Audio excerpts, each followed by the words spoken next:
比市场伫县府的支持下，开26.9亿类整建，要来转型做现代化冷链物流园区。 云林县肉品市场是南部上大毛地交易市场，109年开始启动工程，会分2期整建，总经费大约26亿9千万。伫昨举办动土仪式，要服务我们现有的猪农，继续屠宰，1天至少要2500头到3000头哈。那我们希望呢，中央寄出了100亿基金，对于这个养猪大县哈，应该要更加的重视。第1期估计完成冷链多载线，估计113年完工。 第2期估计完成冷链长途牛羊专线，佮完成国际认证。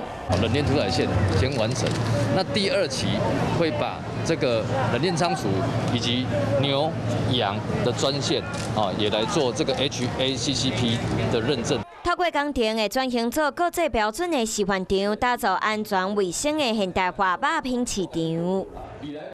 Hello， 大家好，我是乃瑜，要教给大家2个任务。第一个，华视新闻的脸书专页，你按赞了吗？还有华视新闻的 YouTube 频道，赶紧订阅起来，还要记得按赞，开启小铃铛哦。